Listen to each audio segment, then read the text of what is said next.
Bem, eu havia me proposto a falar sobre as figuras de mestre e discípulo e falar sobre as suas qualificações mínimas necessárias para que alguém possa exercer a função de mestre realmente e para que alguém possa cumprir a função de discípulo realmente. Ou seja, para que um mestre seja realmente um mestre e para que um discípulo seja realmente um discípulo, algumas condições precisam estar rigorosamente satisfeitas, pelo menos num nível mínimo, né?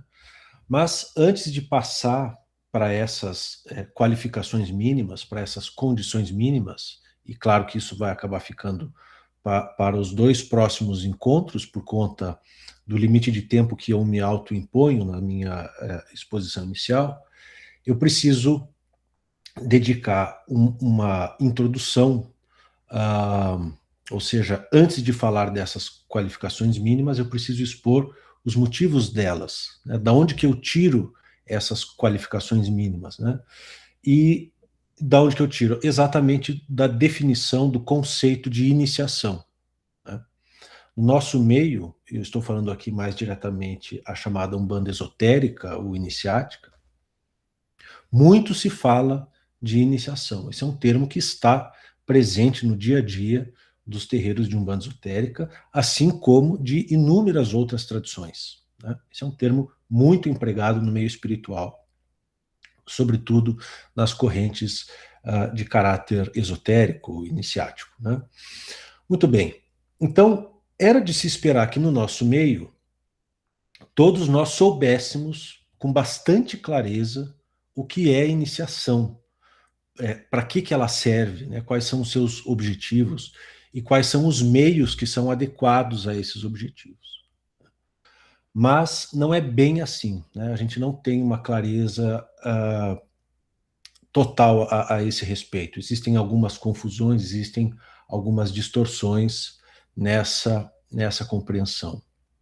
Eu, particularmente, sempre notei, pelo menos depois de algum tempo de caminhada, eu sempre notei um certo descompasso entre aquilo que era prometido em termos de finalidades, né? Realização espiritual plena, iluminação da consciência, encontro com a essência espiritual pura, etc, etc. Ou seja, a promessa sempre muito alta, muito grandiloquente e realmente muito invocada e muito procurada por todos os buscadores espirituais de todas as grandes tradições. Mas entre essa promessa e aquilo que era realizado nos templos, nos terreiros, havia um grande descompasso, né? Na realidade do dia a dia de terreiro, eu via muita competição entre irmãos, um desconhecimento quanto a aspectos básicos de metafísica, de cosmologia, de religiões comparadas, de simbologia, de mitologia. Então, uh, esse descompasso sempre me chamou a atenção e a ponto de eu me lembrar de uma ocasião em que eu fui abordado por um filho de santo, tá? Que esse filho, sabendo de uma confusão que deu na época, uma certa briga entre irmãos, me falou o seguinte: mas mestre, eu não consigo entender essa briga. Por acaso iniciados brigam? Eu nem sabia disso. Ou seja, ele intuitivamente, mesmo sem saber, ele estava o quê? Com aquela intuição, aquele faro de que a iniciação não pode ser só uma aparência, não pode ser só um título. Ela tem que se manifestar e se expressar em comportamentos condizentes, em uma moralidade mínima, em um conhecimento mínimo, uma sabedoria mínima, né?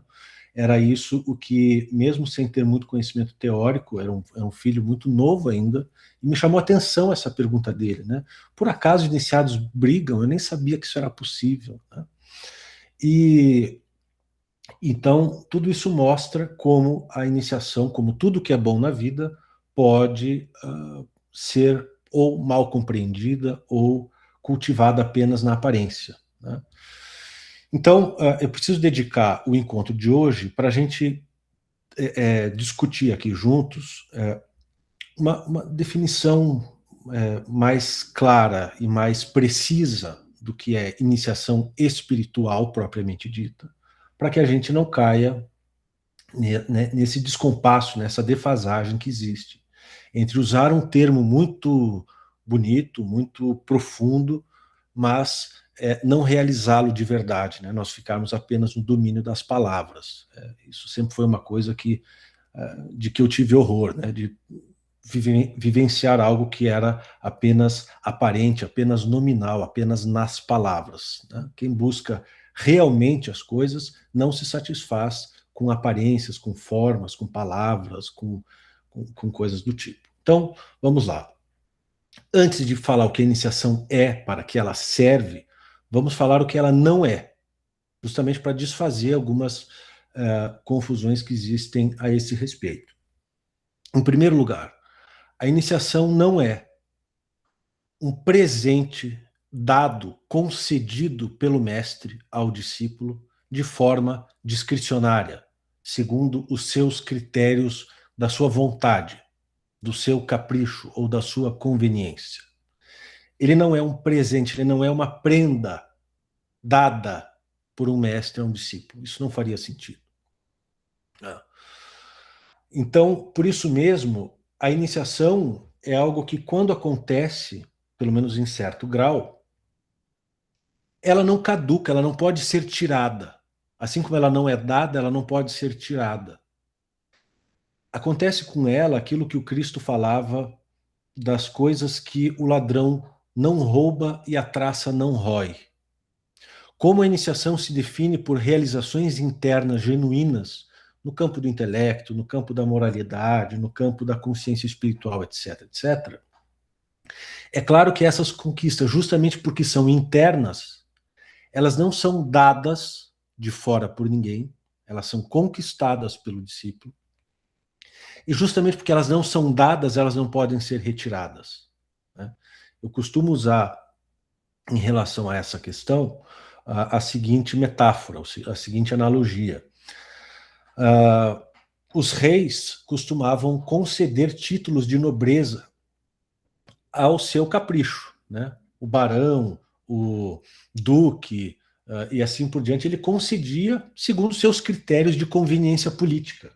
As pessoas que estavam alinhadas e aliadas a ele, aquelas pessoas que se subjugavam a ele, aquelas pessoas que lhes prestavam esse ou aquele favor, essa ou aquela conveniência, recebiam títulos de nobreza.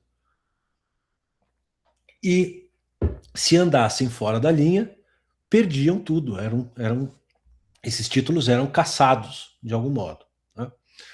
É óbvio que as conquistas espirituais não podem ser entendidas dessa maneira, como uma coisa que é dada desde fora pelo mestre e que esse mesmo mestre pode tirar a qualquer momento, pode ameaçar de tirar ou de expulsar a pessoa e a pessoa não ter mais a iniciação como uma conquista a partir de um certo ponto. Então, iniciação não tem nada a ver com isso, né?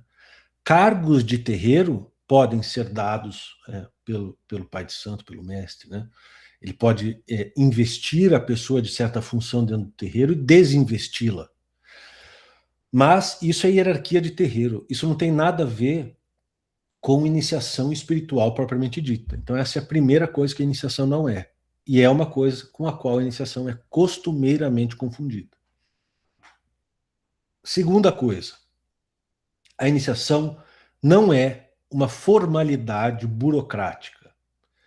A iniciação é mais conteúdo do que forma. Ela é mais realidade do que aparência, do que um carimbo, ou do que um certificado na parede. Só que muitas pessoas entendem a iniciação dessa maneira, como uma formalidade que confere legitimidade, certificação para exercer o sacerdócio. Isso não é iniciação.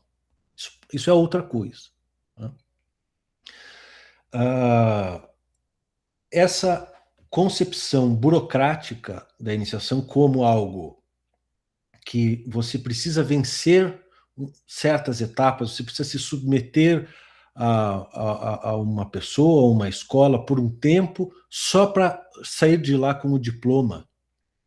E aí você dá de ombros para aquela pessoa, para aquela escola, porque o que você queria você já tem, que é um diploma, né? Então, essa concepção formalista, burocrática de iniciação também não tem nenhum sentido quando você tem em vista a iniciação no seu aspecto real, no seu aspecto interior, no seu aspecto propriamente espiritual. Então, essa é a segunda coisa que a iniciação não é. Ela não é um processo formal de obtenção de certificados externos, né?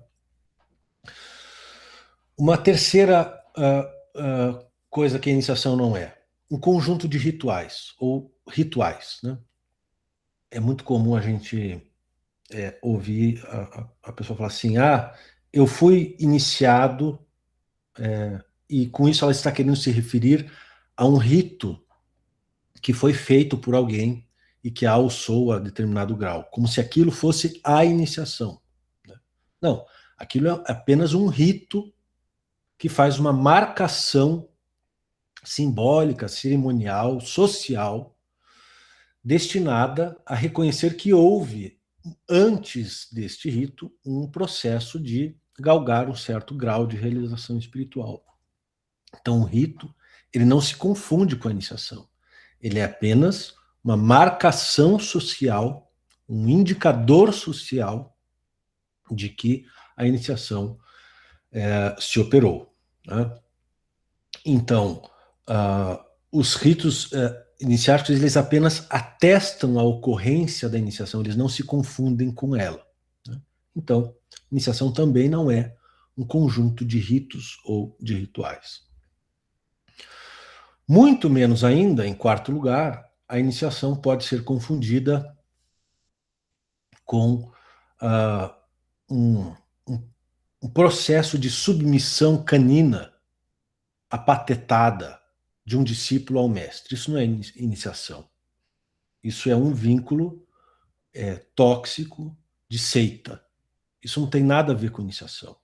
Aquele processo pelo qual uma pessoa passa a jogar fora o seu senso crítico, passa a jogar fora a sua dignidade enquanto pessoa, e passa a entregar todas essas coisas em holocausto, né, no altar de uma seita. Isso não tem nada a ver com iniciação espiritual. Isso inclusive, o exato oposto do que se espera numa relação iniciática regular.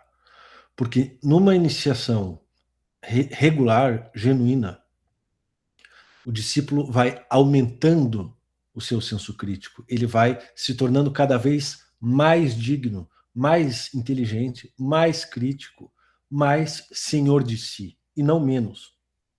Então, é preciso a gente também separar bem essas coisas, né? Porque é comum elas se confundirem, né?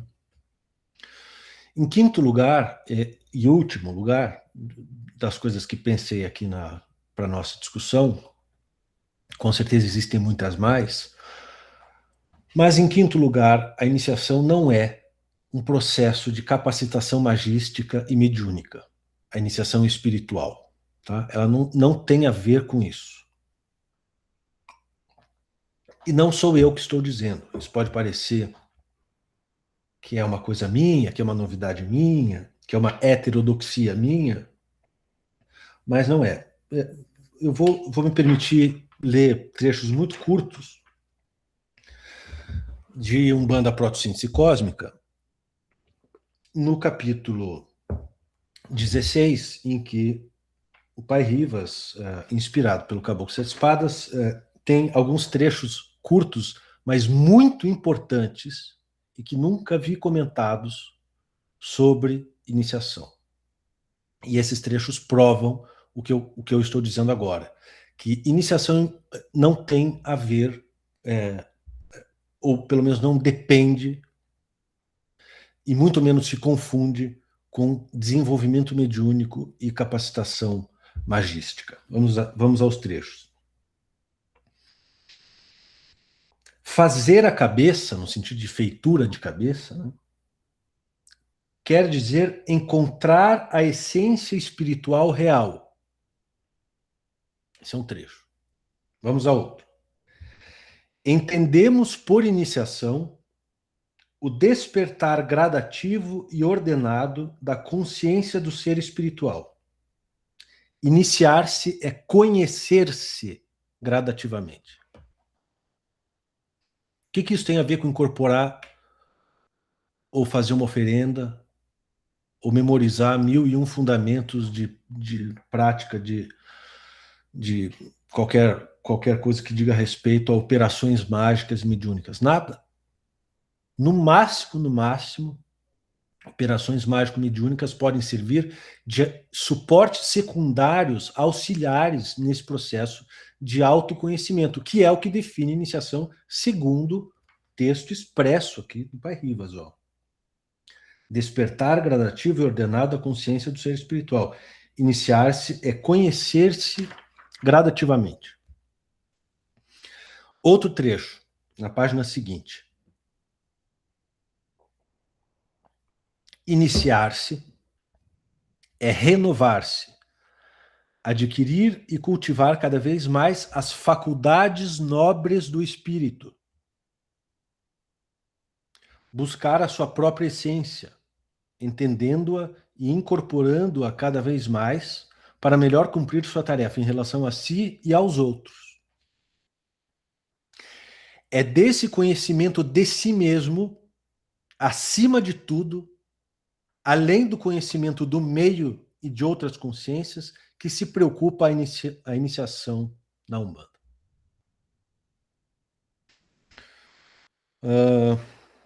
Depois ele fala conhecimento de si mesmo, meditação sincera em mudança de hábitos. E aí ele fala o seguinte, última citação. A par da iniciação, ou seja, paralelamente à iniciação, e portanto uma outra coisa que não se confunde com ela, o ser espiritual pode trazer como corolário reencarnatório a tarefa mediúnica, a qual caminha paralela com a iniciação. Paralela. Se é paralela é porque não é a mesma. Concordam ou não? Isso está dito com todas as letras num livro escrito, salvo engano, em 1989. Isso não é propriamente uma inovação, muito menos uma inovação minha, né? Isso é consenso. Eu tenho duas outras citações e não vou fazer mais nenhuma para não cansá-los. Uma do René Guénon que diz assim: trate-se de magia ou de poderes, em qualquer dos casos, não se trata absolutamente de nada de espiritual ou iniciático. Ele é rigoroso, ele diz nada. Uma coisa não tem nada a ver com a outra. Né? E o Ricardo Sasaki, um monge budista, né? Você vê como tradições as mais diversas concordam nisso. Né? Diz o professor Ricardo: o mago ou o bruxo, títulos com que muitos se deleitam em se identificar, era o refúgio da tradição espiritual. Tudo aquilo que os sábios e os santos recusavam, como de menor importância. Essa citação do professor Ricardo serve como uma luva para nós. Né? Porque, de fato, parece que o que nós mais ambicionamos no processo iniciático da Umbanda é alcançar o tal grau de mago. Né? Muito bem, feitas essas 5 distinções do que a iniciação não é, a gente pode começar a criar um caminho para tentar entender melhor, com mais clareza e de forma mais direta, qual é a finalidade da iniciação. O processo de iniciação espiritual serve para quê, afinal de contas? Né? Então nós precisamos, para entender o que a iniciação é, sondarmos qual é a sua finalidade ou as suas finalidades e quais são os seus meios, os meios pelos quais se alcançará essa finalidade. Né? Então vamos falar de fins e de meios. Muito bem. Quanto à finalidade da iniciação, isso está dito de formas muito diferentes, mas concordes sempre no essencial. A finalidade do processo de iniciação espiritual, em qualquer tradição que use essa metodologia, é qual? A reidentificação plena de um ser com a sua própria essência, com a sua própria consciência espiritual pura.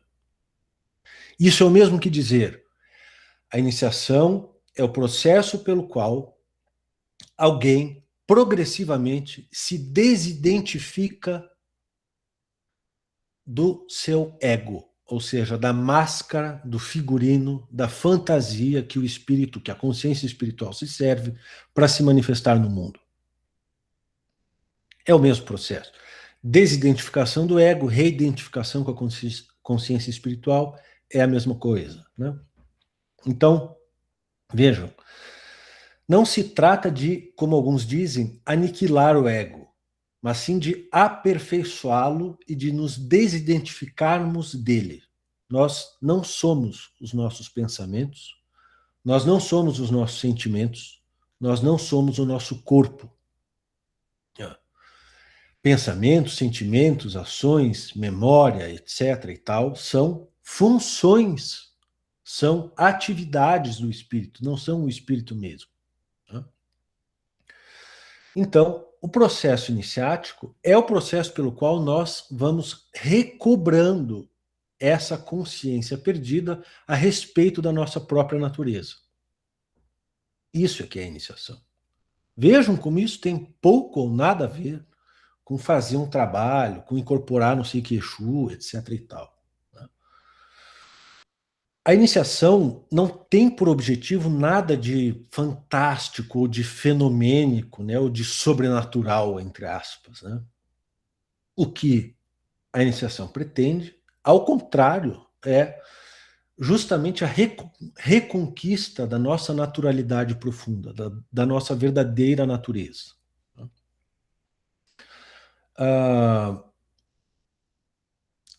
Só que o que acontece?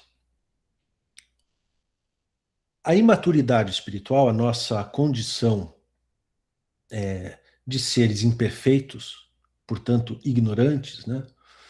Essa imaturidade, essa ignorância, faz com que a gente alimente persistentemente uma ilusão de que nós somos o nosso ego, né? Corpo físico, sentimentos e pensamentos, né?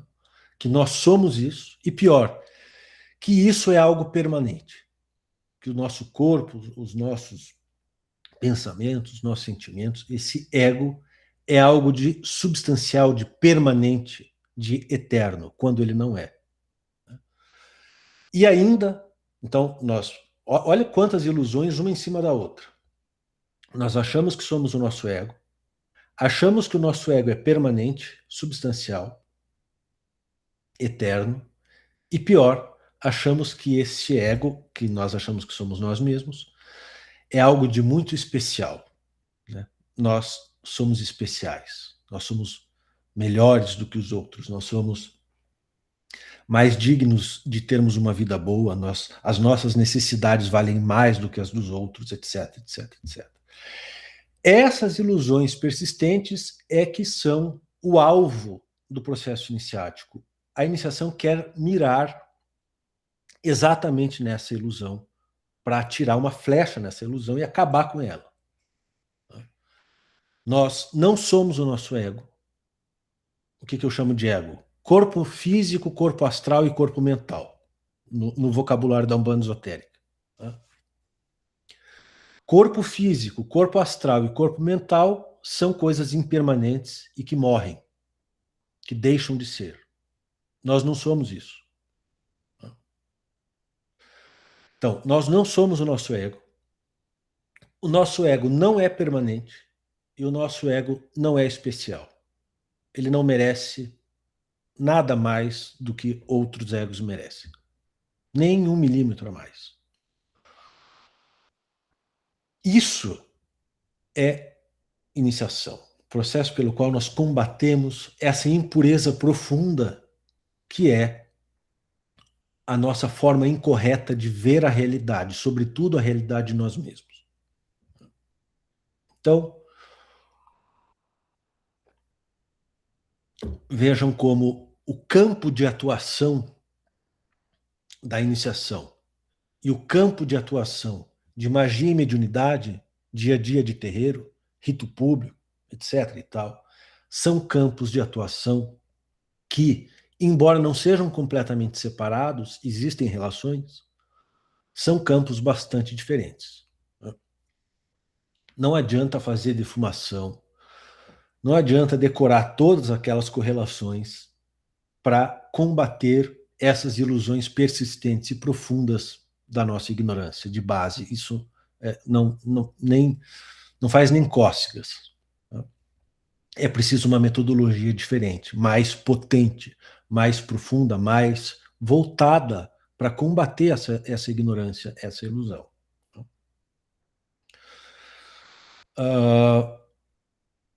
E tem uma coisa que eu tenho reparado bastante, e que eu venho falando de formas diferentes ao longo do tempo, que é a seguinte: a forma como nós praticamos Umbanda, mesmo que nós não queiramos isso não é uma coisa que a gente queira, mas existe um resultado inesperado da nossa atividade, que é reforçar o autocentramento egóico, é reforçar essa ilusão, é aumentar a carga de valorização das nossas necessidades individuais.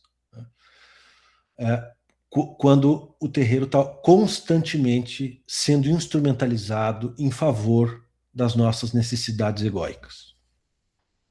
Eu já falei 1000 vezes, preciso falar de novo. Nada tenho contra que o terreiro ajude nessas necessidades. Mas se ele só fizer isto, ele não vai estar nem arranhando a ilusão que a iniciação profunda, a iniciação espiritual quer combater. E aqui eu me lembro de uma citação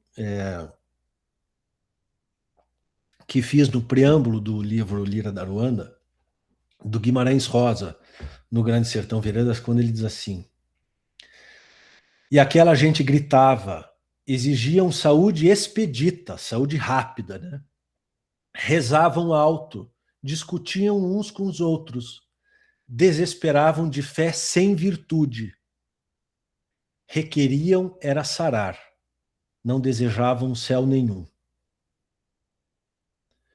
Essa frase do Guimarães Rosa nunca me saiu da cabeça, porque, principalmente isso, né? Eles queriam era sarar, não desejavam céu nenhum.